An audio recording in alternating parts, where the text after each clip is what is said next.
ఈరోజు నేను ఒక ఇంపార్టెంట్ విషయం ఇప్పుడే దుర్గమ్మ టెంపుల్కి వెళ్ళి వచ్చాను. వచ్చిన తర్వాత నాకు అనిపించింది ఇమ్మీడియట్గా ఈ వీడియో చేయాలి అని చెప్పి అనిపించింది. మేము టెంపుల్కి వెళ్ళాం, చూద్దాకని వెళ్ళాం అన్నమాట. వెళ్ళినప్పుడు మేము పద్ధతిగా సెల్ ఫోన్లు తీసుకెళ్లకుండా ఓన్లీ క్యాషే తీసుకొని వెళ్ళాం. ఎందుకంటే అక్కడ స్కానర్ తీసి మన టికెట్లు కొనుక్కోవడానికి ఛాన్స్ ఇవ్వరు వాళ్ళు. ఫోన్లు తీసుకెళ్ళొద్దు అంటారు, వాళ్ళకి డబ్బులే కట్టాలి, వాళ్ళ డబ్బులతోనే టికెట్లు ఇస్తారు మాకు. కానీ ఈరోజు మేమేం చేసాం, ఫోన్లు తీసుకెళ్ళలే, చెప్పులు వదిలేసాము, డబ్బులు తీసుకొని వెళ్ళి పద్ధతిగా టికెట్లు తీసుకున్నాము. బ్యాగులు తీసుకొని వెళ్తా అంటే మా బ్యాగులు ఆపేసి చెక్ చేశారు.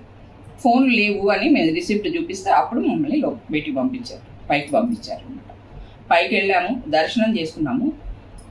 దర్శనం అయిపోయినాక బయటకు వచ్చి చూస్తేనండి ప్రతి ఒక్కళ్ళ చేతిలో ఫోన్ ఉంది. మరి అంత స్ట్రిక్ట్గా ఎంటీ బ్యాగ్స్తో పోయిన మమ్మల్ని ఏమో నుంచోబెట్టి తనిఖీలు చేస్తారు. అంటే మమ్మల్ని అని కాదండి, మాలాంటి వాళ్ళనేమో నుంచోబెట్టి తనిఖీలు చేస్తారు.